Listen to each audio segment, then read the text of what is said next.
Hey, I'm Ron, and on this episode of The Twisted 10, you'll discover there are both fun and shitty ways to get syphilis.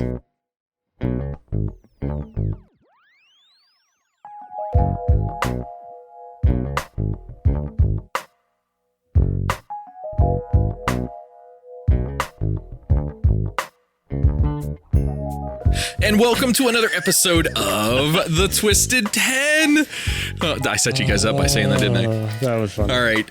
Welcome to the studio tonight. We have myself, Ron, and Josh all in the studio. What's up, fellas? What's up? Going on, Adam? Oh, yeah. Another episode, another day. I'm enjoying it.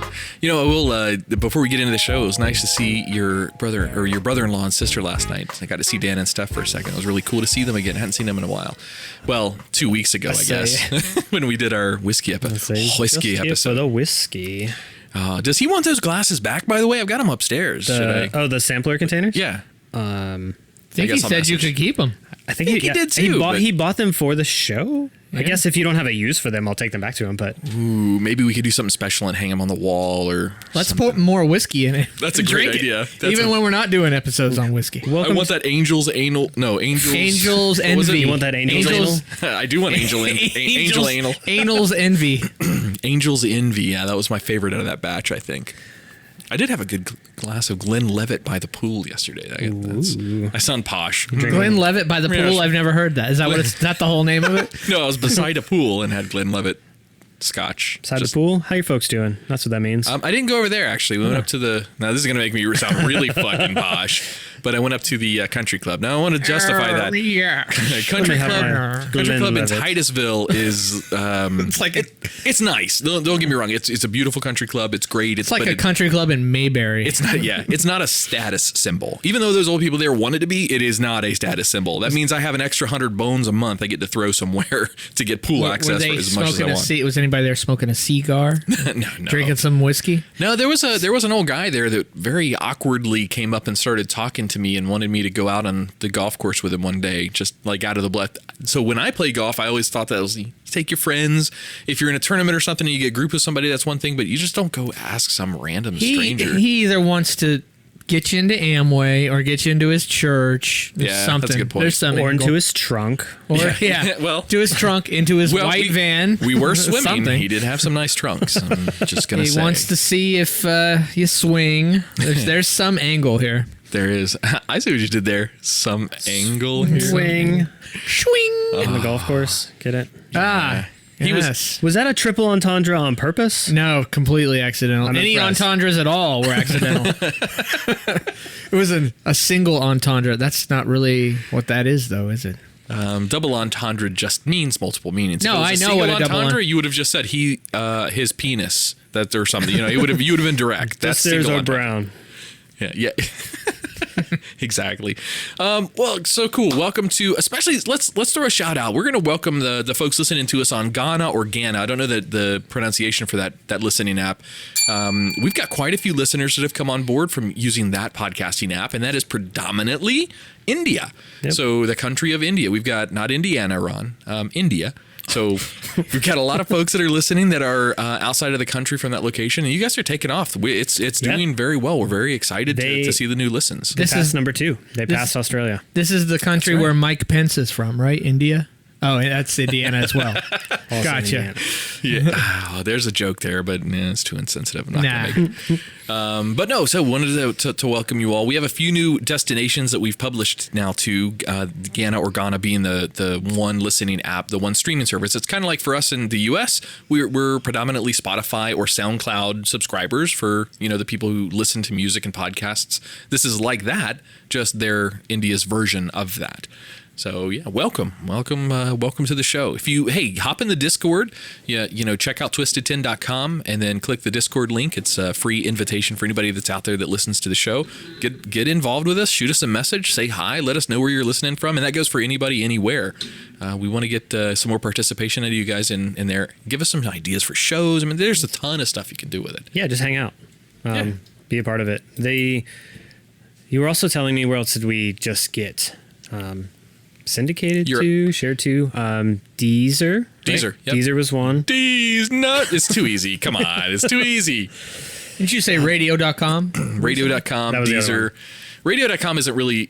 So we've been on radio.com in the past, and I never really saw anything out of it, but I said, fuck it, we'll throw ourselves back out there again just to have another destination in there. I don't know why we ever unlisted from it, but we did. I actually think because I've gone and looked at the back end, we had more syndication set up for Living Podcariously for the old show. Oh, maybe that was It was much more fleshed out. Yeah, I was surprised, but that's because we really got into what Libsyn offered with that show. We were Makes sense. Yeah. Well, cool.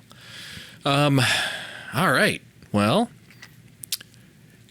we want to do the show now. Yes. Let's kick it off. Whose turn is it? It's not me. It's not me. All right, so whoever it is, say it's me. It's me. There we go. Well, Whatever, it's Ron. There we go. In case people didn't know who me was or not me. All right, there you go. Are you guys ready? I think so. All right. I think so. Ron prefaces a little bit with this list. He always gets my tinglies going when he's like, oh, this one you're going to really like. Yeah, I always say that with every list. This That's a is good the point. one. It This could have is been the best worst list ever. you ripped off of some site and brought in. And you're like, oh, this is the best show ever. Yeah, this is definitely. But this one is really is, though, right? This really is, though. This really is. Like, all the other, that was bullshit. This is the this is the one. Okay, guys. So, first things first, I want to state that as you listen to this list, you're not going to hear a lot of the stuff you've heard before, because we try and do that a lot. We'll bring a top 10 list and we like try and avoid the ones you've heard before. Even last week a little bit, I think, Adam, you did that with your list. I referenced back to, I think, another show. There was a couple. There was a couple very famous ones, but then you tried to put in some stuff in there that maybe not so famous. Josh, what did I do last week? I forgot the list already. The Colts? That's right, the Colts. And so that's one with this list. Another, there's a twist in here, but it is not the twist that we all seem to do. Is one of these isn't real. It's made up. Hey, that's my favorite trope. Not to dissuade future people who want to host. That particular twist that we've done at nauseum now. No, I'm just kidding. That we have, done several times. This twist is completely different. My twist was just to get you guys to drink the Kool-Aid. That was fun, though. Yeah, it was awesome. Kool-Aid. You got us to drink the Kool-Aid before the show even started. Goddamn right I did. You're like, here, just drink it. And we're like, cool. Your boners haven't worked since then, have they? No. Oh, fuck. No. So can you tell us the twist in advance, or is this going to be a post-twist absolutely reveal? not. Okay. Have Cool. to have Awesome. to relieve the relieve. Have to reveal the Kraken! Have to reveal the twist after for sure. It wouldn't be fun when I was saying the list. Heck yeah. It would really all my extra work to make the twist would have been pointless. Okay. You guys ready? Yeah. Number 10. But wait, you don't know what it is yet. Okay. No. Are you ready? So this is top 10 unethical human experiments. Ooh. Wonderful. Somebody's been listening to the after show. Oh, I love it. All right. Yep. Or like 10 through 7, or we're 10 through 3, all Hitler and not Nazi. No, I won't jump ahead. I tried not to you could have Nazi'd the hell out of this thing. This could have been 10 awful things they did. 10 awful This could have been... Actually, be a pretty good show. This could have been 10 awful things they did in China. This could have been 10 awful things they did in the medieval times. It could have been that. But I mostly stuck with... I think I almost exclusively stuck with mostly modern day. Now, when I say modern day, I don't mean in the last decade. I mean from mid-19th century on. I don't think there's anything in this list that's fair. That's previous to that. Mid-19th century, so 1850s. Yeah, and on. Sooner. Okay. And on up into like probably maybe the 80s of 1980s. Oh, cool. So I mostly stuck with that, and I tried to just do a smattering around the world of, so... Well, dude, there is so many things that could have happened during that time frame, because that's really the progression of the scientific method it was a little sooner than that, but that was really when it was adopted. This is where scientific method meets, your ethical line and who's watching and what can you get away with. Okay. You know what I mean? This sounds fun. I better get my tissues ready. It's a lot of reading. It's a lot of reading with this, so I will try and, me in the reading. No, so you're good. Sets it up for comedy right away. All right. Number 10, and they don't all necessarily have names. Sure. Like, number 10 is this. It's just a description more than a name, mostly. All right. You say number 10 one more time. These blue balls are your fault. And what happens after? And the result of those blue balls. Number 10. Throughout the 1840s, here we go with a name. Okay, Ivan Yahontov. I don't know. It's Russian. Who is often referred to as the father of gynecology, performed surgical experiments on Ukrainian female villagers without anesthesia. Whoa. The women, one of whom was operated on 30 times, eventually died from infections resulting from the experiments. However, the period during which... gross. Poor choice of words. Yanahov operated on female villagers between 1845 and 1849 was one during which the new practice of anesthesia was not universally accepted as safe and effective. In order to test one of his theories about the causes of trismus, and I'm not sure what trismus is. It sounds like Christmas. That's Jesus's brother. His name is Tristan. He tried hard to get it Trismus passed, but it didn't work out. Trismus in infants. Yahontov, I'm butchering that name, performed experiments where he used a shoemaker's awl, AWL, to move around the skull bones of the babies of women. It has been claimed that he addicted the women in his surgical experiments to morphine. So I guess apparently they had morphine back then. At least we're getting some kind of drug to ease up on the pain during those processes. Wait, go back to that. What did he do with the shoe thing? Okay, hold on. So experiments where he used a shoemaker's awl to move around the skull bones of the babies of women. So I guess like inside. So a pregnant woman, he would use this shoe thing. And that's the shoe thing that forms the front of the shoe, right? I guess. That's that thing that you sometimes see at fancy shoe stores. That isn't it sad that I worked at a shoe store for like 15 years and I've never heard of a shoemaker's awl? Well, because I sold shoes, I didn't make them. So he would put that in them and like, ping pong around the baby's heads? Yes. That's horrible. Yeah, and when they weren't under anesthesia.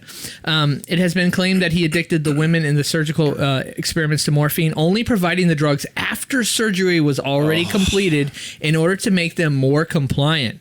A contrary view is presented by the gynecological surgeon and anthropologist L.L. Wall. Yahontov use of post-operative opium appears to have been well supported by the therapeutic practices of his day, and the regimen that he used was enthusiastically supported by many contemporary surgeons. So apparently a lot of other people didn't think this was so sick, but sounded pretty sick to me, so it made the list. Yeah, no shit. Yeah. So I'm going to make it worse. A shoemaker's awl. Do you know that really pokey tool that a dentist uses when you're getting your teeth cleaned? Yes. So, it's that, but bigger. It's a fucking sharp poker. I know it doesn't help anybody outside of here, but... He is showing us the... Oh, God. Yeah. That's horrible. It's a metal pokey stick. What would you learn about a baby that's in utero using that thing? What possibly scientifically... thinking... Apparently something. Devil's advocate in this case... How did that progress humanity? Does it go into any details? I know you weren't ready for some of those questions, but does it go into any detail about why he did that? No, almost none of these really. I'll be honest with you. Almost none of these presented much of a result of anything. The studies really didn't help anything. A lot of the stuff they're studying this shit there was cures for like a year later, so why did it matter that you needed to inject this, that, or the other in these people for 50 years?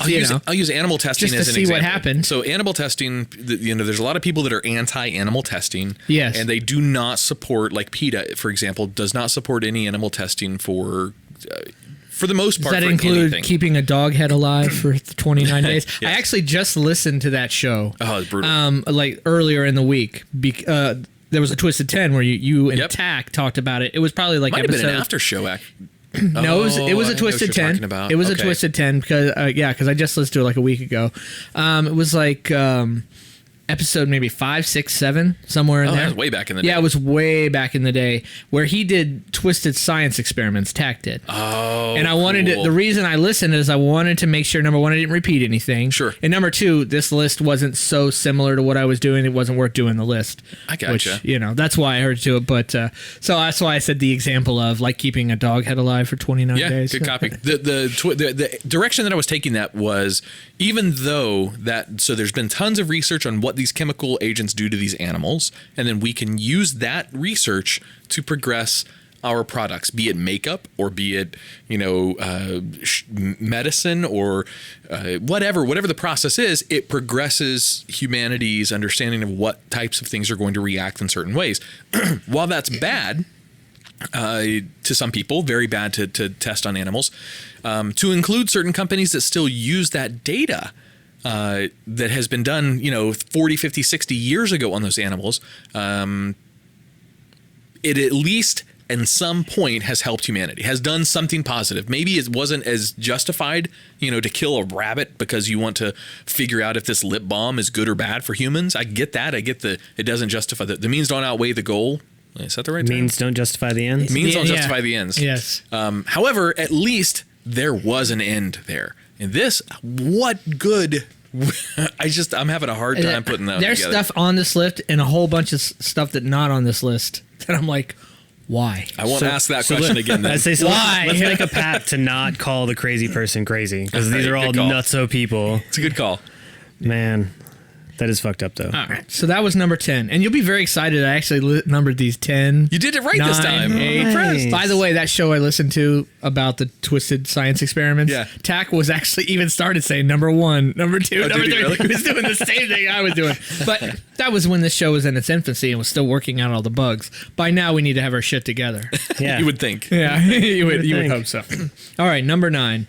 The Tuskegee syphilis experiment was a clinical study conducted between 1932 and 1972 in Tuskegee, Alabama by the U.S. Public Health Service. In the experiment, 399 impoverished black males who had syphilis were offered treatment by the researchers, who did not tell the test subjects that they had syphilis and did not give them treatment for the disease, but rather just studied them to chart the progress of the disease. By 1947, penicillin became available as treatment, but those running the study prevented study participants from receiving treatment elsewhere, lying to them about their true condition so that they could observe the effects of syphilis on the human body. By the end of the study in 1972, only 74 of the test subjects were alive. 28 of the original 399 men had died of syphilis.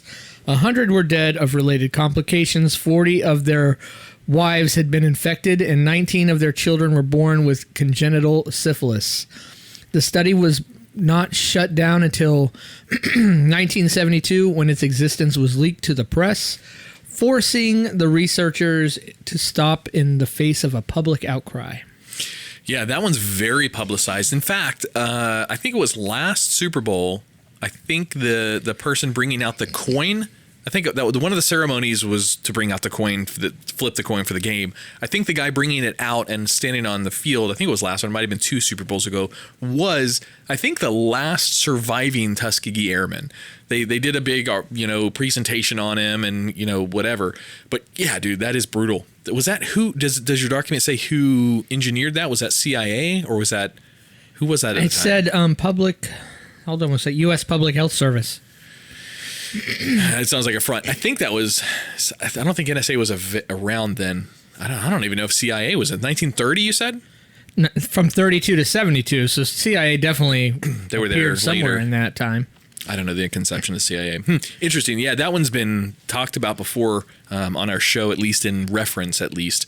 Yeah, dude, Tuskegee Airmen that was a brutal embarrassment for humanity. That's just all that comes down to. Oh yeah, good times there. Yeah. Yeah, it's ridiculous. And a lot of people throw the race card in there, and sure, it's predominantly aimed at them, but I don't know if it was necessarily driven by race or driven by poverty level. I think it was more. It might have been more. I mean, I don't want to. I don't want to guess that. I guess probably I shouldn't guess that. Yeah, we probably. My guess shouldn't. is it's more that it was the impoverished rather than had they been 399 rich black men. that probably wouldn't have happened to them. Yeah. But That's definitely an embarrassment on our country, a black eye on our country, for sure. It's shameful. Yeah, there's a couple in here that are U.S., so no surprise. All right. One of them started in 2016. I'm sorry, go ahead. God. You know, we say we're not going to talk about that shit on the show. I swear it's you that always tries to bring it up. It's a joke. You know, you're right. You're right. Number 8. That was awesome. Number 8. In 1946 to 1948. Oh, yeah, that's right. Okay, I'll start over again. In a 1946 to 1948 study in Germany, German researchers used prostitutes to infect prison inmates. Used prostitutes. That's right. Okay, used prostitutes to infect prison inmates. Sounds like a good insane time. asylum patients and German soldiers. Which I don't get that. With one of these things is not like the other. Yep. With I guess maybe they were the guards. I don't know. With syphilis. Here we go again. And other sexually transmitted diseases in order to test the effectiveness of penicillin in treating the STDs. All right. They later tried, but they purposely infected them. So Yes, it's a list of monsters. Yeah, they later tried infecting people with direct inoculations. Man, God, wait till you motherfuckers get to hear this twist. You guys are going to be so pissed. hang on a minute. They later tried I'll let you infecting finish. people with direct inoculations made from syphilis bacteria poured into the men's penises and on forearms and faces that were slightly abraded. Braided? Like their hair was braided? No, just kidding. Or in a few cases through spinal punctures. Approximately 700 people were infected as a part of the study, including orphan children. Oh, Jesus. The study, let's see here. The study was sponsored by the Pan American Health Sanitary Bureau, and which is now which is now who? World Health Organization. Good times. So, is it the end of that one? And the German government. The team was led by Ernst Ruden. Ernst, not Ernie. Ernst. Ruden. So this guy, Ernst, is sitting in his office one day pitching this idea. So this is before any of this happened, right? Before any of these tests got underway. And he was pitching the idea to his investors. He's like, all right, so we need to study penicillin and its effects for taking care of syphilis. We've got 2 different ways to do it, fellas. We can do it all clinical, put it in, inoculations and vials and do it, correctly and administered, wearing all the safety precautions necessary. Or, get this, boys, or we can hire 5 or 6 hookers and let them go fuck everybody and give it to them that way. What do you want to do? Let's get the hookers. Yeah, definitely the hookers. It's less money. Yeah, we'll save us so much money. Do you know how much these samples cost? At least 17 cents a vial. We don't have that kind of money. Could you... They let them in on the prisoners, though. Could you imagine sending hookers in for a task like this into a prison? Take the sex out of the act. You're knowingly infecting somebody with an STD. That's got to be hard. Get it? I do get it. As long as I don't get syphilis. Hopefully not, or the Nazis are going to put penicillin in your dick. That's the takeaway, right? Yes. That's the takeaway. At least I got laid. Yeah, that's true. At least they got laid. Because that's the most important thing, getting laid. Are we ready? Yeah, let's do it. Number 7. During the 1950s, the United States conducted a series of field tests using entomological weapons, EWs.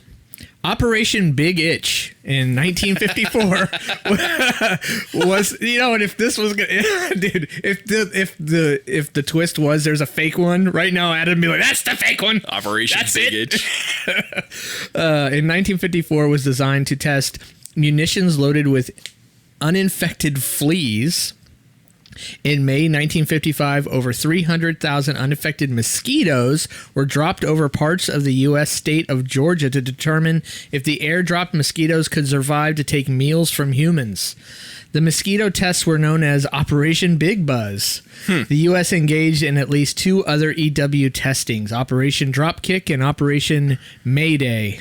So pretty much they were just taking random insects and dropping them over states just to see what happens. Hey, let's see what happens here, there. Now, you mentioned in the after show last week something about, and I saw it when I was looking through it, and I didn't put it in the list, but you had mentioned something about Operation Sea Spray. Yes, which I think was actually part of this whole plan. Well, so maybe where you're talking about bugs.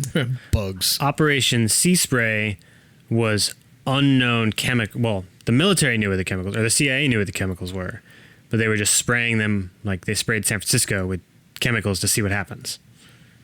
So I guess similar in concept, but you know, the irony of that is too that Louisiana, I think, just had this is a federally funded program where they just released like 1 billion mosquitoes into a certain region of the world, or a region of the U.S. I think it's Louisiana. It might be somewhere else, but I think it's that flood marsh areas. I think that's where they wanted to release them.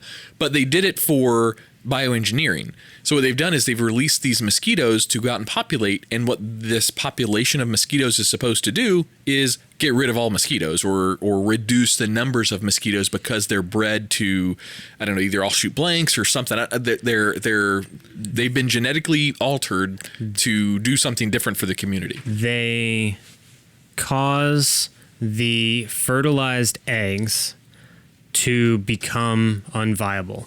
They just don't hatch. They'll kill more mosquitoes than they will do than they've released. So if they release 1 billion, then they'll kill probably 50 million larvae or whatever the number is. They will, in theory, only live one generation. The trait that causes that will only live one generation. It's by definition sterile. Like, they're sterile, so it just causes an entire generation, or I guess a few generations. Mosquitoes. Probably. I mean, what's a few generations? Like 3 weeks? I mean, but honestly, but you're joking. But like, that's all they really need. They just have this period of time, and it has like, if it's the same thing, it's like a 96% success rate. It's crazy. And only to diminish the population. It won't ruin it, because 1 billion mosquitoes sounds like a lot of mosquitoes, but it's not. Yeah, it's a small amount of mosquitoes. We're talking about a state level. The local bat community was very happy at that news. Yeah, I'm sure they were. I'd like to know how they catch, store, breed. It'd be interesting just to hear that process from beginning to end. You store a mosquito? No, just not one, 1 billion. 1 billion. Yeah. One is pretty basic. 1 billion little bitty jars. Yeah, tiny little jars. You know, fuck that genetic bioengineering of bugs. I've seen Starship Troopers. I know where this ends. So no, thank you. Don't want that. Yeah, it's a weird. Or alien. It's a weird concept to think we're just messing with the environment. Yeah. Well, I guess we're no longer seeing what happens. We have an educated guess on what will happen. But fucking super mosquitoes the size of like dogs flying into your backyard. We're just trying to get to I Am Legend. Like, one day something's gonna happen, and it's just gonna be some weird ass I Am Legend shit going on. At least we got Will Smith, so he's still here to save the day. I'm sure he is. He'll bitch the whole way doing it. Don't you saying shoot he that wants green more shit money. at me? Oh boy. Okay. Number 6. Early in the Cold War, in studies known as Project Constantine, researchers in the USSR, hold on one second, tried to determine how much nuclear fallout would be required to make the Earth uninhabitable. They realized that atmospheric nuclear testing had provided them an opportunity to investigate this. This one's pretty mild, by the way. Such tests had dispersed radioactive contamination worldwide. An examination of human bodies could reveal how readily it was taken up, and hence how much damage it caused. Of particular interest was strontium-90. Strontium-90 in the bones. Infants were the primary focus, as they would have had a full opportunity to absorb the new contaminants. That's scary. As a result of this conclusion, researchers began a program to collect human bodies and bones from all over the world, with a particular focus on infants. The bones were cremated and the ashes analyzed for radioisotopes. Man, I'm amazed I got through that word. This project was kept secret primarily because it would be a public relations disaster. As a result, parents and families were not told what was being done with the body parts of their relatives. You know, when you live in a country like... Compared to the others, that's mild. I mean, but still, unethical. When you live in a country like the old school USSR, then, you don't have to tell people what you're doing and stuff like that. You know, that you can just take the body. That's all. I mean, you don't, as a citizen, you don't have a choice. You just fucking grin and bear it, I guess. I mean, I guess it's just what you do. We're so beneficial. As much strife as our nation has, we're very beneficial to live in a nation where we get to speak our mind. We get to have those opinions and not, be put in a corner for them or what have you. It was really sidebar for that. The atmospheric explosions for the fission, for the nuclear tests, when the very first one, and the U.S. did the very first atmospheric explosion, the very first one went off. Before they set it off, there was a study that needed to be performed because there was a possibility that a nuclear explosion that high up could set the atmosphere on fire. All right, think about that. When was this? 50s. I don't know exactly. 50s, 60s, maybe always the 60s. The 50s. The beginning of the atmospheric testing, whenever that was. What Adam's talking about was at the front of it. So what the government wanted, what the U.S. government wanted, was an absolute zero chance. And in scientific terms, that's a pretty serious number. But they wanted an absolute zero chance for the possibility of catching the atmosphere on fire. That's what they were shooting for. However, even at one of the smallest yields, the scientists performing the study could not get the percentage of chance of total world annihilation below 0.03%. They have a formula to figure out the percentages of the likelihood. You know what the tolerance was? 0.06% or something. They were just under it. They were willing to take a shot at 0.06 or less. I want you to understand what that means. That means that any government of our world had a possibility of blowing up the planet with this test. And it was there. They could not get it to an absolute zero. That is a 6 in a million chance. That sounds about right. Pretty high odds, in my opinion, for total global annihilation. Yes.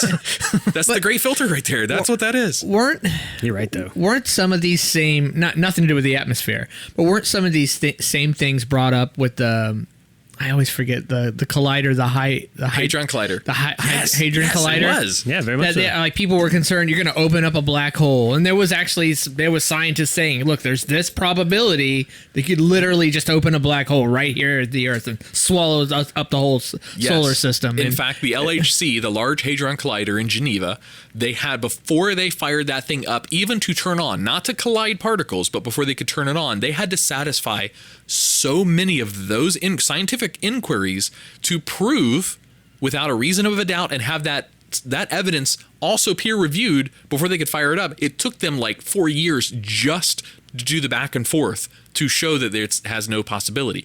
And that as well, I think, came out to having... it was probably some...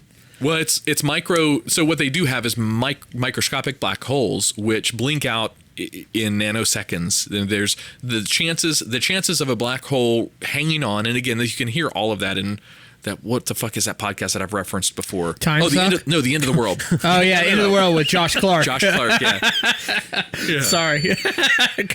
Anyway, if you listen to that, he goes through it and gives the actual breakdown of what has to happen for a black hole to remain constant. So here's a black hole, as you know, consumes all matter. If one of those microscopic black holes was to somehow elevate itself to where it would stay in our existence, it would still take more time for it to grow from its microscopic level. It would still take more time for it to grow from that to anything that could cause our planet or anyone near that microscopic black hole damage longer than the planet has been alive now. Oh, so it would be billions of years. Yeah. So once they prove that, then they can move on with their experiment. But yeah, very similar studies for the... Probably not as scientific as it was in, 2002 when they fired up the LHC? No, 2010? Whenever it was. But yeah, they had to somehow come up with a formula to figure out, would blowing up this nuke in the atmosphere destroy our entire atmosphere and cause it to catch on fire? Somebody had to study that. So 6 in a million chance. So better than one in like 1 in what? 1 in 180,000. Those are better than the odds on the lottery. Way better than the. Oh, yeah. Yeah. So you're saying there's a chance? Way more chance of that happening than winning the lottery. Wow. That was number 6, guys. 100,000 million. Yeah, 600 million. 6 and that's insane. Again, you're right. A little too high of odds for me if I care. They went for it. Yeah, I mean, I see what you were doing there. 6 out of a million would really be 1 out of 180,000. I don't know that that's the actual number, but 1 out of. no, what's a million divided by 6? Yeah, you might be pretty close. I'm usually good at that kind of math. 160,000? Basic division, nothing to brag about. Okay, then where are we at? What's a million divided by 6? That's why I said like 180,000. I mean that's why that's just my guess. I'm just throwing a number out there. Now I'm gonna do it. Yeah, do it. See how close I am. 1 million divided by 6 Equals. It's 166,666. I was 666 repeating. I was Repeating, more of off. course. We're fucking nerds. Infinity and 6 to the infinity. Yeah, so 1 in 166,000. Yeah. That's terrible odds to go for it. I had this debate, same thing with the numbers. So 6 out of a million chance to win the lottery ticket is 1 out of 800 million or something like that.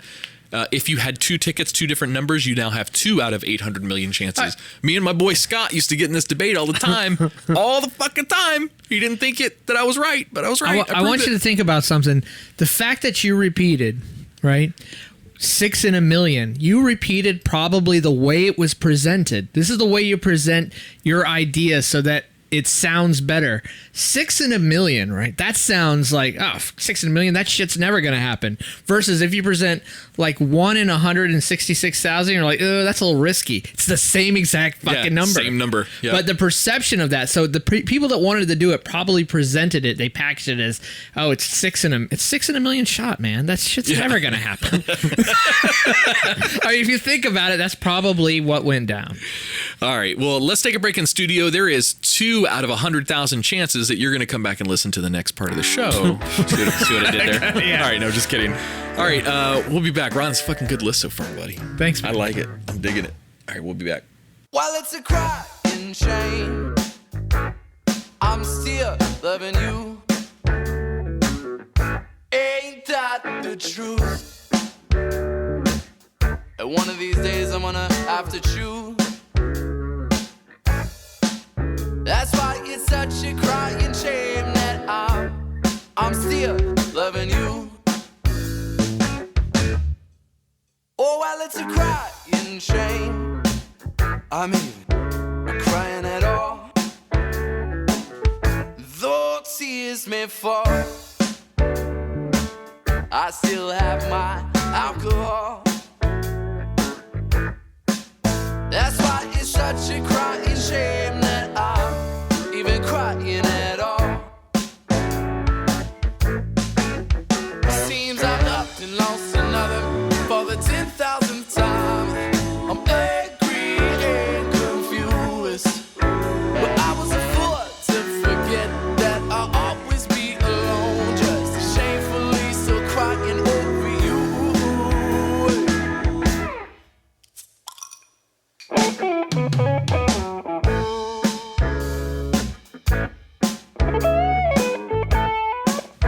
And welcome back to the Twisted 10. Ron, this is a fucking cool topic. It's getting a little weird. Yeah, it is getting weird. bizarre. A little dark. Oh, yeah. Has the twist happened already, or is that yet to come? The twist is happening as it's the happening? list is going. All right. Can you recap It's our twisting. audience what your list is and what Yeah, the first 5 were? Roughly. This one's a little tough to recap, but I'll do my best. Number 10 was Ivan Yahontov. And he was doing the surgical experiments on the Ukrainian female villagers without anesthesia. What a guy. He was using that shoe thing, Yeah, the metal stake. The metal stake, yeah. Number 9, the Tuskegee syphilis experiment. The shitty way to get it. Number 8 was... the better way to get it. Oh, yeah, was the German syphilis experiment where they used prostitutes. The much better way to get it. I mean, if you gotta get it, you gotta get it. Speaking from personal experience, I enjoyed getting it better that way than the other way. Number 7 was the entomological weapons like Operation Big Itch, Operation Big Buzz, which we spoke about, and then a couple I didn't speak about, Operation Dropkick and Operation Mayday, which I didn't actually even explore those, honestly. I don't even know what they are. Probably should have. Maybe they were more interesting than Dropkick and Big Buzz, but you know. And then number 6 was doesn't really have a name, but it was earlier in the Cold War. Oh yeah, Project Constantine, duh, has a name, which was in USSR, where they were digging up the dead bodies, mostly infants, just to see what nuclear testing had done to them, how much radiation, in essence, was strontium 90, right? Strontium, yeah. Strontium 90, and how much they had absorbed. So those were 10 through 6. Nice. All right, are we ready? Very important in the break, we found out back in the USSR was not sung by John Cougar Mellencamp or by Springsteen, like I had thought, and it's by a 1966 band. You know, you might have heard of them, the Beatles. Yes. Or as your phone says, the Silver Beatles, whatever the hell that is. Yeah, That's it doesn't make bizarre. any sense. Artist is, so I looked it up on my phone because we weren't sure. Artist, the Silver Beatles. Album, The Beatles. And then song name and drummer was McCartney. I don't know my why that dad kept used coming to up, drive but- around a Silver Beetle back in the 80s. Punch Bug. Oh, yeah. Punch buggy silver, no punchbacks. All right, number 5. From approximately 1951 to 1974, the Holmesburg prison in Sweden was the site of extensive dermatological research operations using prisoners as subjects. Man, they love to use these prisoners around town. Can't fight back. Already got them confined into an area. Yeah, it's A little easier to sell. Led by Yeah. Dr. Albert Kligman. The studies were performed. Hold on one second. I lost my track there. I apologize. You're good, brother. Oh, yeah. Okay. So Kligman injected dioxin, a highly toxic carcinogenic compound. Wow, these words. I'm saying them too, buddy. Carcinogenic. I mean, it's not because I read this like 14 times trying to make sure I didn't fuck up these words. Compound found in Agent Orange. Ooh. It was injected into 70 prisoners. The prisoners developed severe lesions, which went untreated for 7 months. Holy shit. They wanted to study the health effects of dioxin and other herbicides and how they affect human skin because workers at their chemical plants were developing, now this one I don't know, chloracne. I don't know what that is. I guess that was probably something for acne, probably, maybe, you know. In the study, Kligman applied roughly the same amount of dioxin as that to which employees were being exposed. Okay, gotcha. In the manufacturing of it. In 1980 and 1981, some of the people who were used in this study sued Professor Kligman for a variety of health problems, including lupus and psychological damage. It's never lupus. Chloracne is acne like eruption of blackheads, cysts, and pustules? Pustules? Pustules. I actually Pustules. Pustules, thank you. Somewhere in here, I had seen that word, probably not in some of my readings. Associated with exposure to certain halogen and aromatic compounds such blah, blah, blah. Yes, Okay. it's really bad acne. Cool. All right. Good stuff. So back that up. So they were studying, to break all that sciencey talk down, they were studying how human skin would react to these different chemicals. That's what they were effectively exactly. doing. And I guess Or it was happening already. it was being manufactured, so they wanted the studies done to see, well, what's going to happen to employees, like when we start producing this stuff. Hey, let's use prisoners to figure that out. Really nice there, Dr. Kligman of Sweden. You know what the worst part is, though? That's like 23 years of that experiment went on. Like yes, he is the one at the center of it, and I guess maybe when it was happening, probably wasn't considered too much of a monster, I suppose. But there's a lot of people who had to sign off on that. There's a lot of signatures before you start doing human testing on a prison in the middle of Sweden. I don't know if necessarily international laws around things like HIPAA really mattered back then. I don't mean, I'm just, even there, someone signed off on it. Like someone had to pay for it. Yeah, that's Someone true. had to decide who was the right prisoners to experiment on. There's just more people. Especially coming out of World War II, that recent. So 1950, you're only 8 years out of one of the worst scientific, genocidal, et cetera, here experiments in the history of mankind. Yeah, and like it's interesting. Not even that far away from, like you said, this is Sweden, right?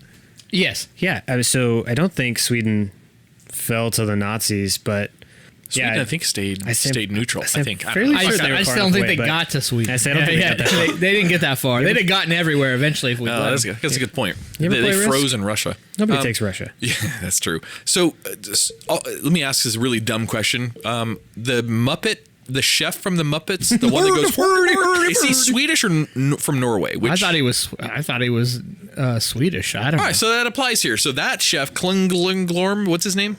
You mean the doctor Kligman? Not chef, yeah, the doctor Kligman. That's how he did his experiments. That's all I can picture. Totally. Injected in people with Agent Orange. Sorry, that is probably racist. I apologize if it came off that way. That it was not intended. It's the Muppets, man. It's the not Muppets. racist. It's just horrible comedy, is what it is. That I'm guilty of. It's racist to comedians. We never claimed to be that here. Oh, that's for damn sure. All right, We're just a bunch of dads. This is very true. Number 4, because that was 5. Yeah, that was good job. 5. I did it right. Okay, I Go was making sure. backwards. Number 4. Medical professionals gathered and collected data on the CIA's use of torture techniques on detainees during the 21st century war on terror.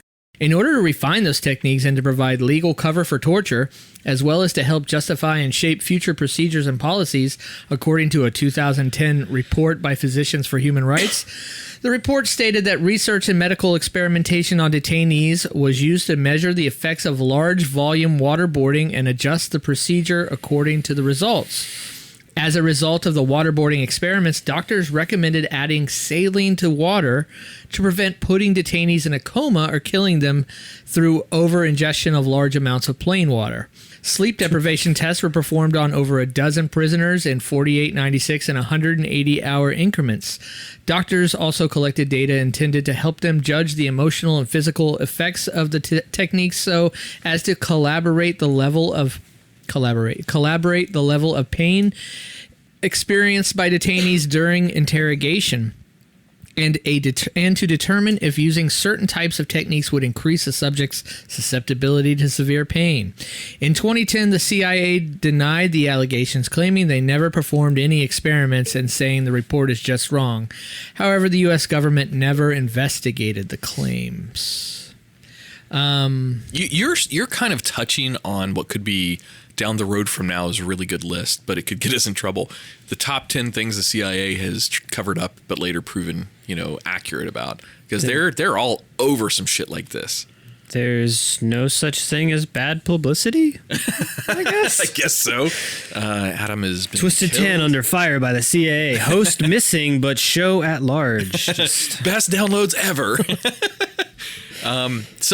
So this loosely is saying that the CIA sanctioned torturing to see how much people could take. During the whole torture thing, obviously we remember this. The Middle East stuff. Yeah, this was during Guantanamo Bay and the black sites and things like that. So in the midst of also just trying to torture them for information, they were also in the middle of that performing Testing the human limits. Science experiments at the simultaneously while trying to torture them for information.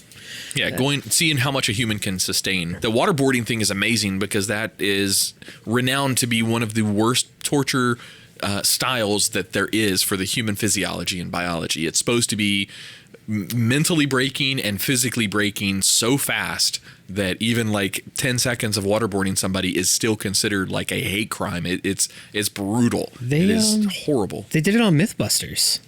They myth-busted. I mean, they waterboarded each other as a myth-busting test? They did it to see whether or not it could be beaten. The myth was ways to beat waterboarding, if I remember correctly. But it broke I don't want to say it broke them like they have permanent long-term damage, but everybody was like, nope. Dude, fuck this. The psychological damage that could cause, let alone the physical trauma to the body or atrophy of the lungs or whatever, because you're both gulping water and inhaling large amounts of water, yet how you're positioned, it's supposed to come back down your esophagus. It's horrible, horrible torture. Yeah. Yeah, Damn. sounds pretty fucking awful. I find it interesting that they decided, we keep killing them or putting them in comas. What do we do to fix that? Add some saline Add to some it. saline to that shit. Yeah, their lungs will process that just fine. Yeah, that'll be much better. Be okay. Yeah. Throw some salt on it. Rub some dirt in it. That's amazing.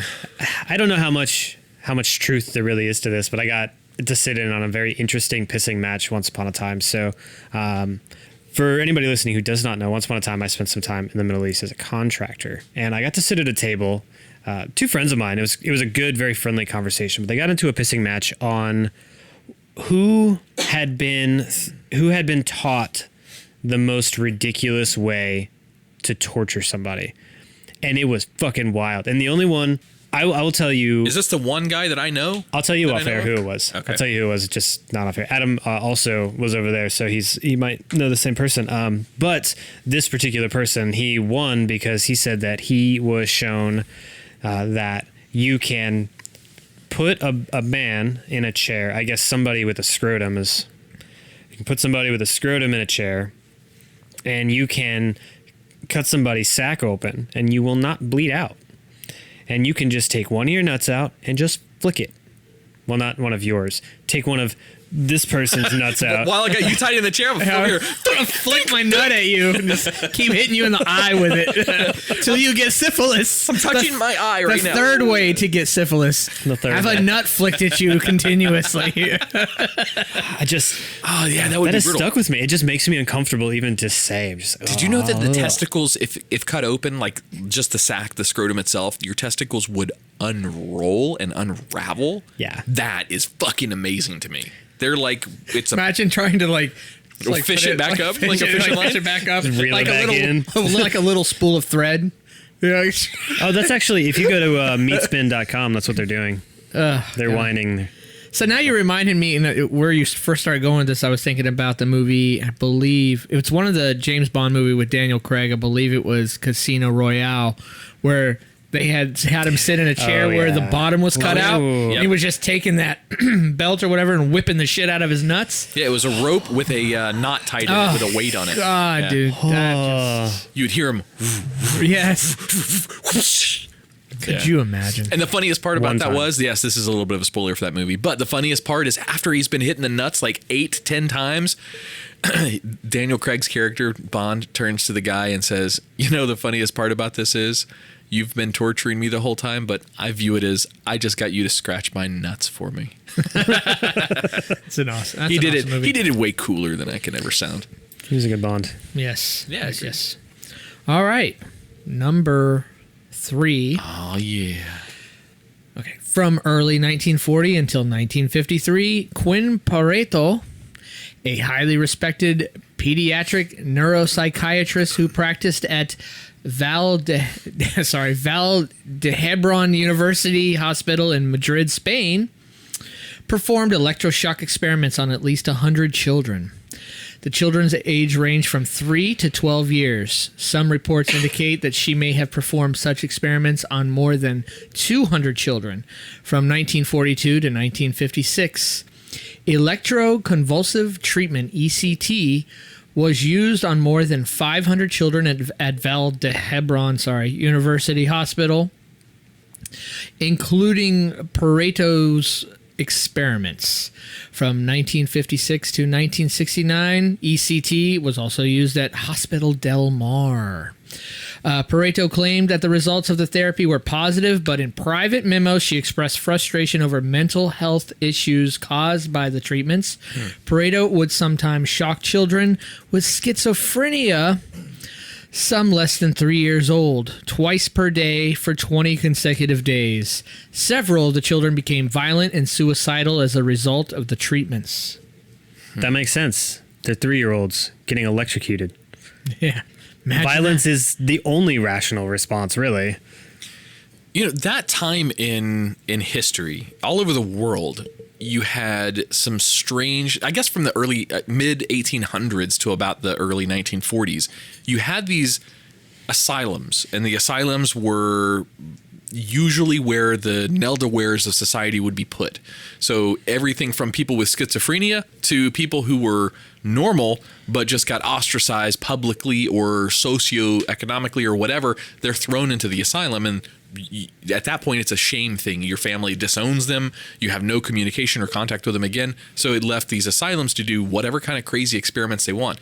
We've heard stories after stories in the past of crazy asylum stories, like even ghost stories and stuff, which is kind of cool, but because it came from, you know, some horrible torture or horrible, you know, treatment of those people. That one that is fact is a kid. That's horrible. Yeah. You know, how do you diagnose schizophrenia on a 3-year-old? Great question. Like my 3-year-old's all over the fucking place. I would be willing to bet that obviously you can't, and that's probably why that practice doesn't happen anymore. However, in the 40s, a doctor also said it was good to smoke cigarettes. So I mean, that's a good point. The ignorance, not from, not to say uneducation ignorance, but the ignorance of society to know really how mental health is supposed to be diagnosed was so bad back then. It's true. It was kind of new. I mean, we've been mentally diagnosing people for thousands of years as a people, but I still don't think we know what the fuck is going on up there with a lot of the neurological disorders that are happening. And they keep changing every time they release. What is that book of the neurological diseases called? Something. I think they were up to 5. Now they're up to 6. Damn, it's a blue book.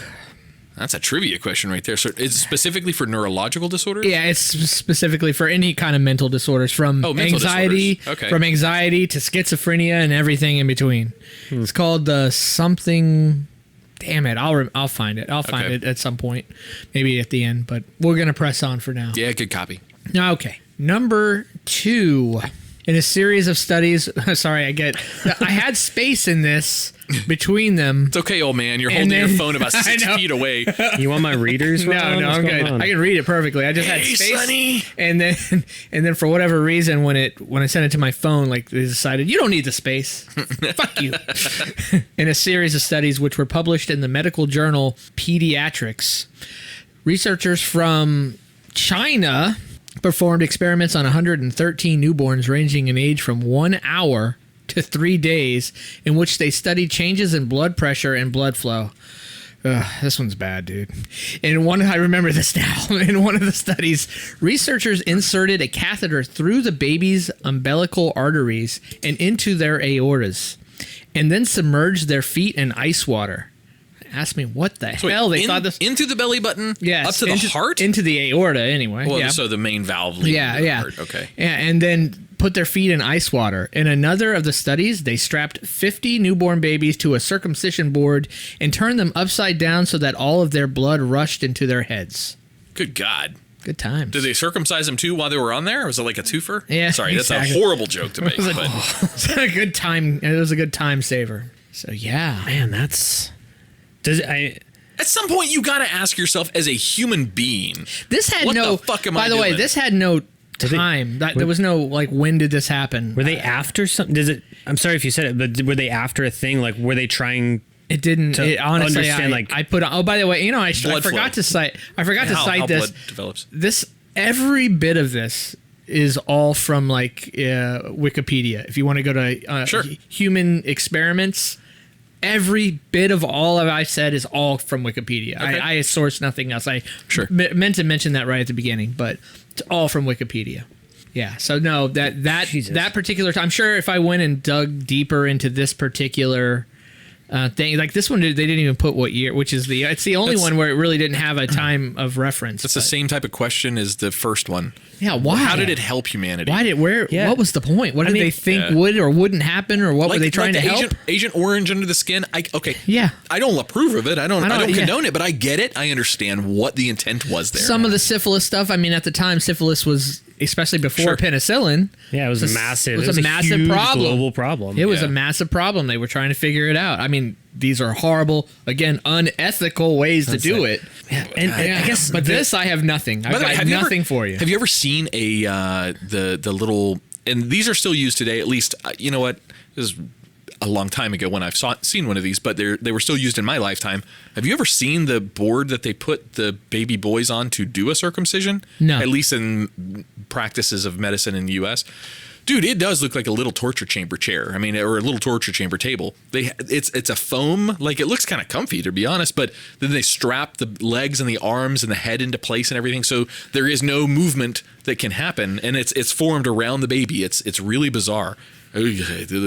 Yeah, it's it just there are very few Creeps me things out. that I ever really try to push my views on other people, but I really think we need to call circumcision what it is. Genital mutilation. We need to use that term, because if we said, like, that country in Africa where they take little girls and cut their clits off, That also happens in a couple of other parts of the world, yeah. my point is like, you say that and like, that's fucking awful. Yep. But we circumcised. But our doctors do it at hospitals. Yeah. There's so there's an Adam Ruins Everything on it. There's several podcasts that have covered that topic. Did you say Adam ruins everything? Oh yeah. That's the fucking most accurate statement I've ever heard. Have you never seen that show? No, I never have. Do yourself a favor. Watch the Yes. shorts on Adam's YouTube. ruined It's on Adam ruins Netflix. everything. Or Interesting. was on Netflix. Yeah, it's Adam Conover. He's the host of that, and he deep dives topics for each show. Okay. And the funny part is he ruins it. Like it's always Adam ruins everything, and in this show, Adam ruins engagement rings, and he says this is why the engagement ring is such a bad idea. He sounds like a guy we need to get on here doing a top 10 list. Trust me, I would love to. I'm sure he's untouchable. He's up here, there. buddy, and he's a we're- white whale. We're Yeah, a little down I here. got You know what I mean? I do, just before we get away from that, I want to say, just as a measure of sensitivity, if it's also a religious practice for circumcision, Yep. if that is your religion, you do you. Yeah, you don't condone it, but you understand. Yeah, it's barbaric, but you do you. And then also there are health reasons to get it done too. I don't want to shame anybody who has had to have had it done for medical purposes. Right, if there's some sort of growth I'm or something circumcised. like that. Not that anybody really gave a shit about that. Yeah, I am just too. my normal, I'm not a monster. Please don't sue me. Disclaimer. It's really Yeah, no, that's accurate. But I've had this debate, and not to say that I'm the end all be all on debates. However, no one has ever in today's society given me a good reason why circumcision has to happen. It's only vanity at this point, because they want their little boy to look like their dad, or they want their little boy to be accepted in society in locker rooms or whatever. I get it. Fine. That's their justification. That's fine, but that's not a real justification. it's That's a justification vanity. for our parents trying to be like, well, fuck, keep doing it because. Yeah. Because we don't want your kid to be weird now because we made you all weird. Yeah. Most of you are weird now, so everybody else has to be weird or you're weird. Yeah. Anyways, our OB before our son was born, we had that conversation. She put it in the best way possible. That's what she said. I don't know. That was Sorry. I apologize. It was a beach ball. It was. No, she basically said, and you kind of touched on it. She's like, it's one of those That's things. what she said. I'm sorry. done. I'm sorry. done. I'm sorry. You don't get it now. I'm sorry. You don't get it, Damn Ron. It's gone. Come on, man. You can't Nope. say shit like that. Nope. I'm not big Nope. joke. Nope. Come on, No. just say it. Okay. No, she said she touched me in my special square.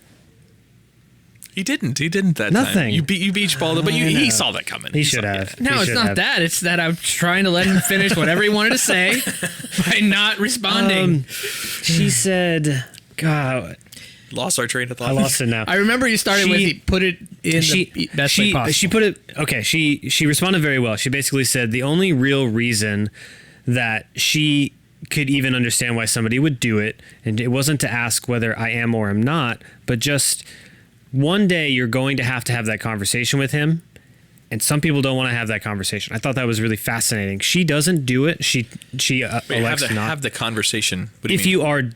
If you have had the procedure and your son has not, why you look different than he does, like in the shower or something. But what she's saying is like that's the only thing she hears anymore for like why people. It's vanity. My point is, doctors said the same thing. It's just not it's to vanity. derail too much. So this will be the last thing I'll say about it. But I've got a 16-year-old son upstairs, and his entire life. Guess how many times he's seen my penis? Never. It just had. I mean, I know some people are more comfortable and would shower with their kids, especially when they're younger and whatever. I got it. I've seen yours like 17 times though. Yeah, you've seen it up close. But my son. Wait a minute. What do you mean up close?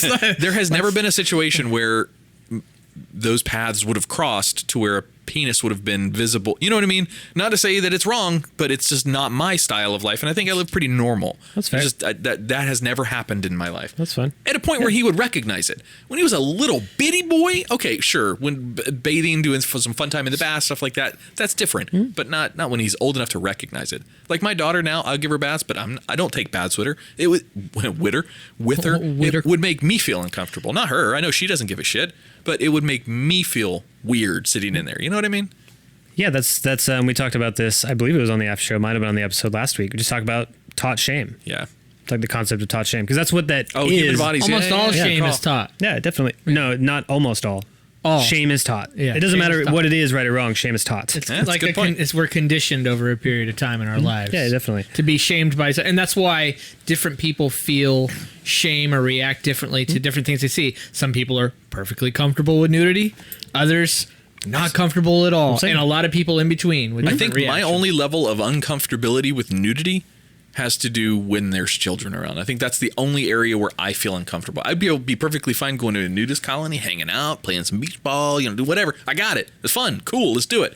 But then it just weird. I don't know. Weird. We sure got a long way from hanging babies upside down with blood rush to their head. I'm just saying. Yes, we did. All right. Bring Number us back one. on track. All right. Number one.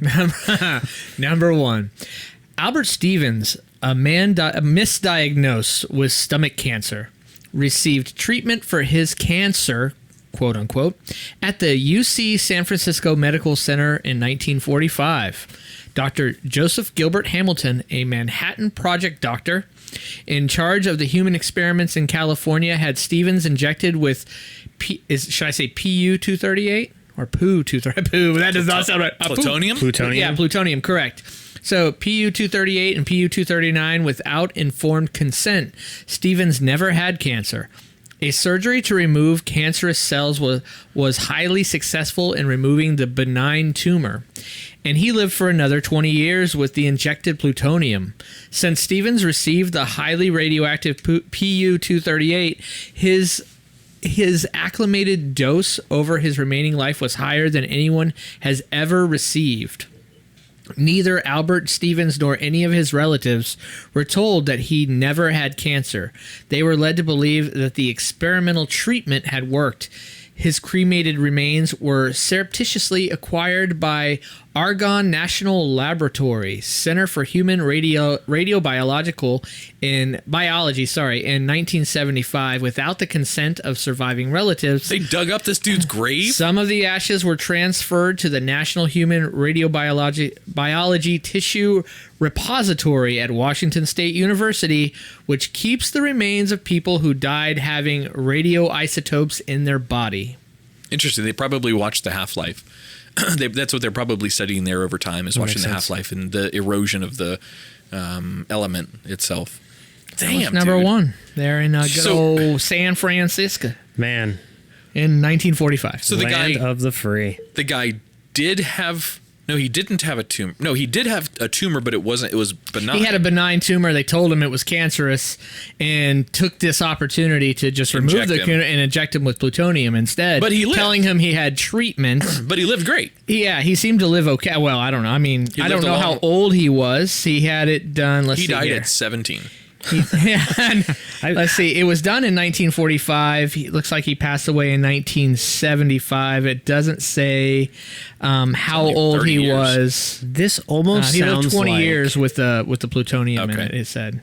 Yeah, but that's where he died in 1975. So weird side effect though. He could climb up the sides of walls with these little things that came out of his fingers that look kind of like a spider's grip.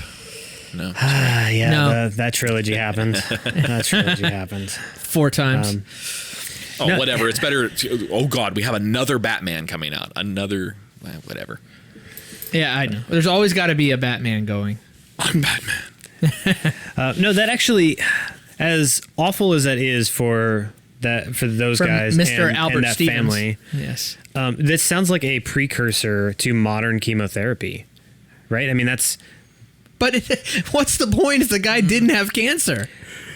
That doesn't make sense. No, I don't think it was a precursor. I think it was just some sick experiment to see what happens to a normal, healthy dude when he has plutonium in his body. I'm ignorant to those 2 different iterations of plutonium to know if that is what's used in in cancer treatment now. I have no idea. The reason I say that is that we didn't just go from nothing to this is the exact amount of radioactive material we need to inject somebody with to kill cancer. There were lines that we had to cross before there. So this almost sounds like, time period wise and what the experiment is, we probably learned a ton of how radioactive material impacts our bodies from this. I mean, don't get me wrong, a lot of these unethical experiments, beyond just what this list is, there's a lot of really fundamentally useful things that were learned. Again, means never justify the ends, but this sounds like something that we probably learned a ton of how the human body copes with radioactive. In this guy's case, the means might have justified the ends, because guess what? It sounded like he did pretty well being injected with those two things of plutonium. For the purpose of what? He never had cancer. But the purpose isn't that. I'm not saying that, but if the intent was to do some experiments on this dude by injecting him with plutonium-238 and 239, and then harvesting him later to see, and he never died of cancer or whatever, seemingly it didn't affect his longevity of life. I'm not. In that case, again, I need means to see. might have justified the ends. Granted, it immorally, unethically, yes, I got that. But if the governments or the medicines or medicine studies were used to progress humankind, maybe. I know that sounds. I mean, he lived to be 79 years old, so we're not. We're going to assume that. This was back then, so probably beyond normal life expectancy. Maybe only the inject me 50s. Yeah, but that's still the 50s. Did you know that's a myth to think that people didn't live longer? No, it was in the 40s. Oh, I'm sorry. Yeah, people died at like 30. Then. It was 40s. It was the 50s. It was the 40s, and he lived another 20 years after. So it happened. They did it when he was 59. He lived to be 79. Yeah, it's just a myth that ancient people never lived long lives. Average life expectancy 30, mid 30s, but. This is awesome. I'm watching Adam actively Google to try and prove me wrong. No, I'm looking up What is it that you're saying? That people did or did not live long as long? Did. I'm in support of you. Sometimes, but we're talking about average. Hang on, no. The average is where it catches you here. The problem is infant birth rates were so much higher even 100 years ago, before modern medicine has been available, that all of those, because like 1 in 5 babies died during delivery. Yeah, the mortality. And then like 1 in 10 women rates. died during pregnancy. Yes. Because of that. Because modern medicine has come up, those averages of the deaths dying at pregnancy and birth have almost all but been wiped away, other than extreme situations. So that is what brings that average life up because of that. But I still think you're off on a little bit. I'm doing a life expectancy. See, I told you. He's actively Googling to try and prove me wrong. I'm not trying to prove you wrong. This is the scientific method, Josh. Trying to confirm. Don't get offended. You know what? I'm not offended. Do you know what the most important part of a peer review is? That I'm your peer. Okay, buddy. I'm your friend. That's what I'm trying to do. This is a friend review. Oh. A friend Google review. I think you're mostly right, but I'm going to look for details on the thing you're wrong about. I think you're mostly right. I'm just sassing him at this point. Shit, I think you're mostly right, but I'm going to find the thing where you're wrong. All right, so life expectancy, this is just in the U.S. This is only in the U.S., and this is males and females. So I'll start at 1900. The life expectancy in the U.S. in 1900 for males was 46 years. 46.3 years, females 48.3. We go all the way to the bottom, it only goes to 1998. But that's okay. 1998 was 73.8 for men and 79.5 for women. So the life expectancy definitely climbed, but was it because of that same thing we just discussed? The ability of modern medicine to really step in. But Moses lived to be like 400 years, so why can't we live to be 400 years like Moses? Is that your next topic? No. The top 10 Bible... Top 10 oldest men of the Bible. Oh, man. Okay. What I want your next list to be, Ron, that was a fucking good list, by the way. What I want your next list to be... I haven't unveiled the twist yet either. Oh, yeah, that's a good call. But what I want your next list to be is the top 10 most difficult to pronounce medicine words out there. Medicine? Medical words? Medical words, yeah. We'll go with that. The irony of me flubbing... Yes. And me correcting you. That's where it really got into the Twilight Zone there. That's fun. Yeah, so what is the twist, Ron? Okay, well, I'm going to give you one hint, then a second hint, and then I'll unveil the twist, whether you get it right or wrong. This is a competition? Not necessarily. I mean, it could be if you want. You down. I'll let you have it be a competition. Okay, hint number 1. The names were changed to protect the guilty. The names of the doctors and Yeah. stuff like that, or the names of the. I don't know what I'm reaching for. Is there false information in your list? Yes, there is a lot of false information in 6 of the 10 items. There is false information. I thought it had something to do with that because when you were focusing on some of those names, you would your dialect changed a little bit when you were speaking. Your cadence changed when you were saying a few of those words. I'm like, I wonder if that's him just reading his writing bad, or if that's probably that. But so, I thought that was a clue. So clue number 1: you changed the names to protect the guilty. The guilty. All right. So I don't, even with that hint, I don't know what to guess. I'm thinking ad-lib style. Do all of them, if I put them all together sequentially, would it send us a message? No. I'll give you number 2. All right. The locations were changed to protect the guilty. The locations were changed to protect the guilty? So the names and the locations in this whole list was wrong? Not a whole list, 6 of them. Because Tuskegee Airmen, I thought, was spot on. I thought that one was not one of the ones. Okay, all right. The rest of them, I have no idea. You know what? You did say China really hard one time. You're like, in China, and then you kept going. Yeah. I don't know, was this an attempt to draw out racist jokes about the incorrect countries out of us? What? That's so awesome. Because after I say it, you're going to be, fuck you, that no way. That's what you're going to say, but it happened. Okay. I know where this is going. Yes, I see it. That makes one of us. You may give you a couple minutes because I think I got it. Yes, I know Adam has it because I know he has it because I know he does.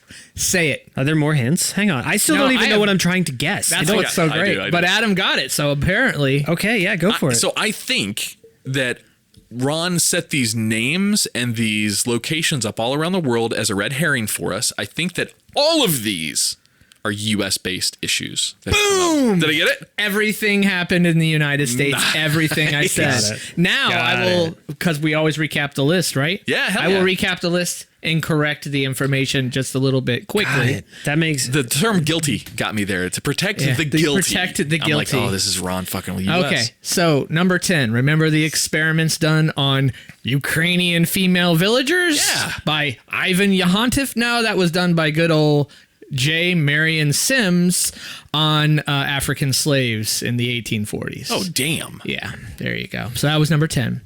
Number 9, Tuskegee was U.S. Yeah, okay, I was like, yes. It's a good thing you didn't change that one because that would have given it away right off the bat. Yeah, and I knew that one was really popular.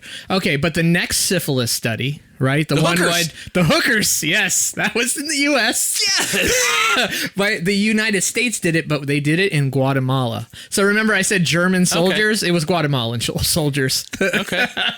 You're like, okay, that's weird. Oh, we're the best. Yes, we are the best. Number one. Number one. So I want to add a little bit to that number 7 of something I didn't read.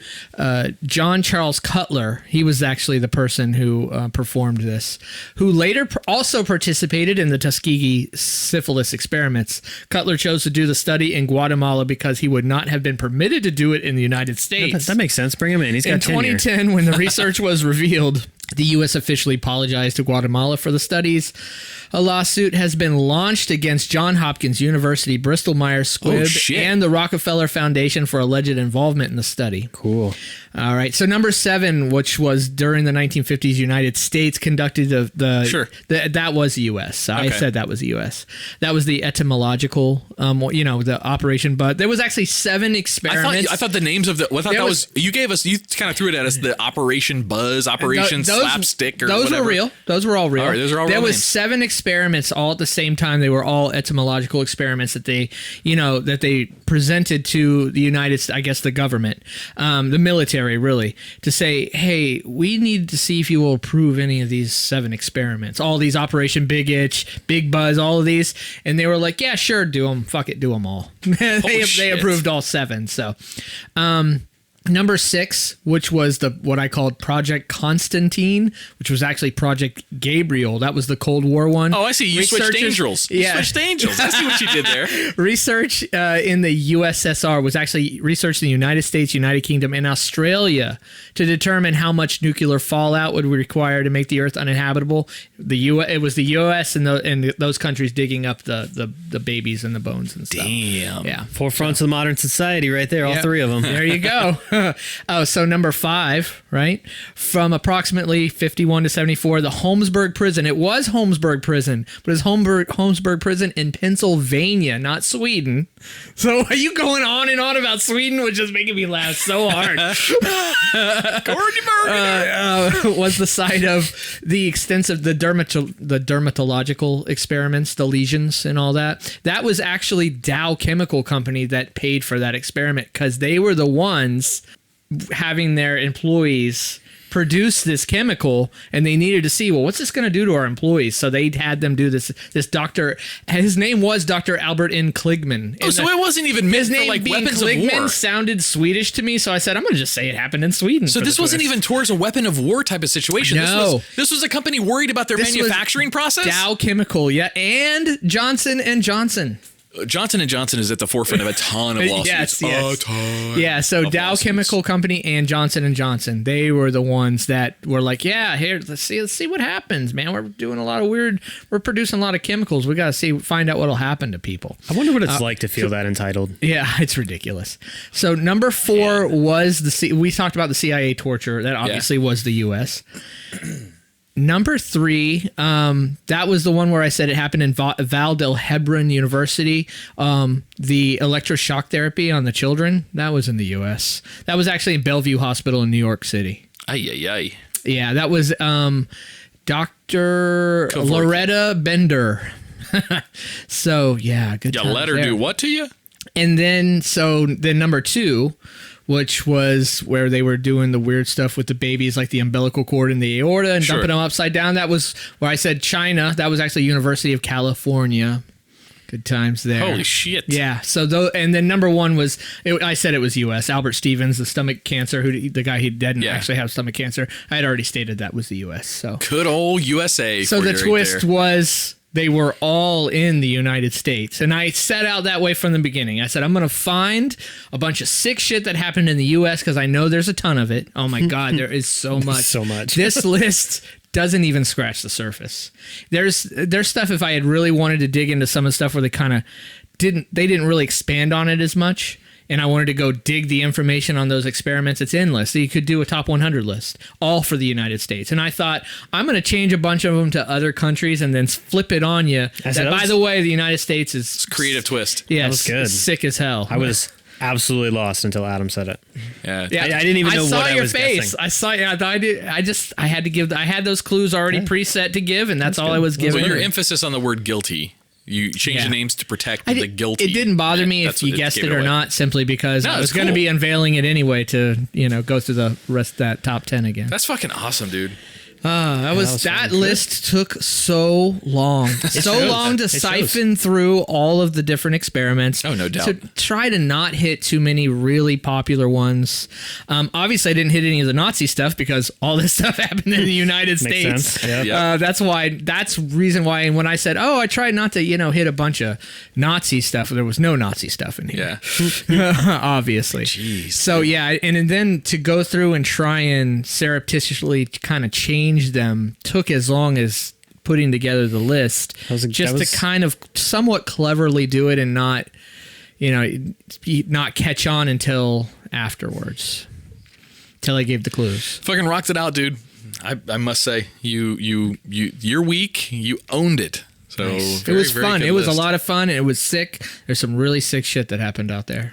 There's a unique feeling that you get when you leave after delivering a really fun list, that it's just like this brain dump has happened in your head, and you know that you've now spent your week prepping for the show, you've got all your knowledge put together, and then you dump it, or like the day before prepping sometimes, and then you dumped all that information out, and it landed well, and it was successful, and it was entertaining and enjoyed by the folks in the room. There's a weird feeling of euphoria or something, that you're driving home and be like, yeah, it was fucking fun, I did good. Oh yeah, that's what I'm talking about. Yeah, it was good it's times. weird. It's a good time. I love doing this show. Good fucking list though, dude. Yeah, thanks. I appreciate it.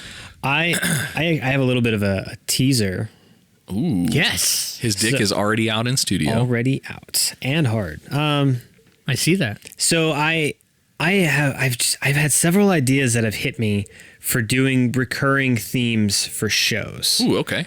And I've done a couple of riddle episodes now, and I really like that. I'm gonna bring that back eventually. I'm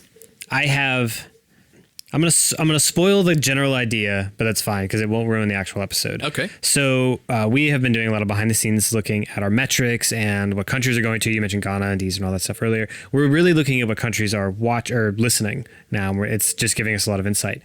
So what I have started 3 separate lists now. 2 of them are collaboration lists. Ooh.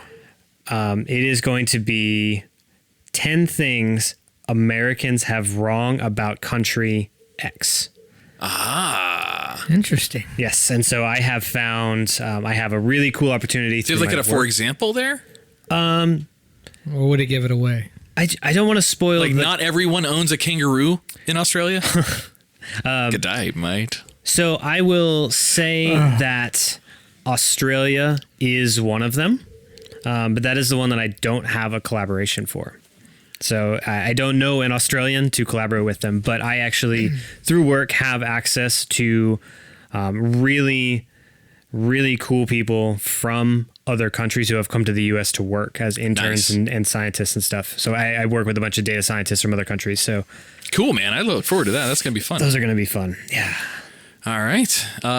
So let's send our listeners to our Patreon and to our twisted10.com and to our Discord. Josh and Ron, take it away. Yeah. So first, thank you to our patrons. We greatly appreciate it. Absolutely. If you are interested in throwing a little bit of love for the show, it's patreon.com/twisted10. There's no the in the URL. We've got a couple of different tiers. One of them is a couple of bucks. It's just a general support for the show. If you're on Discord, it gets you a special role in Discord, a private chat room, a special voice channel that's just for the Twisted Council.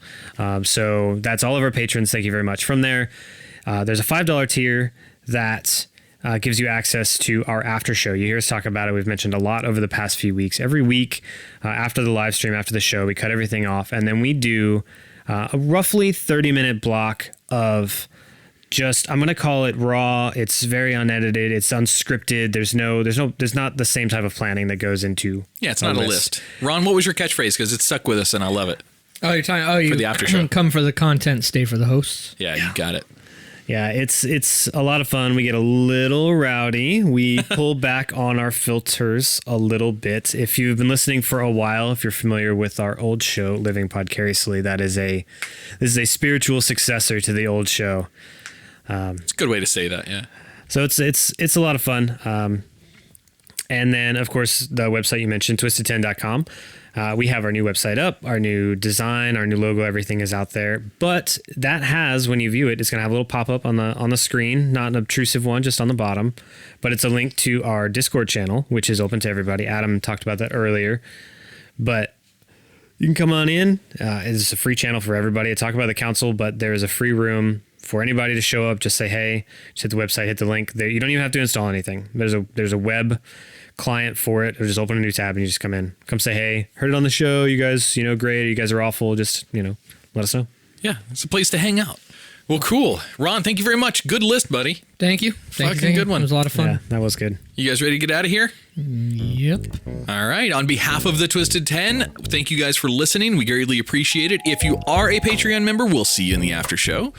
If not, we will check you next week. I'm Adam. No. We all pointed at each other. I'm Josh. No, I was kidding. I'm Ron. On that note, we'll see you later.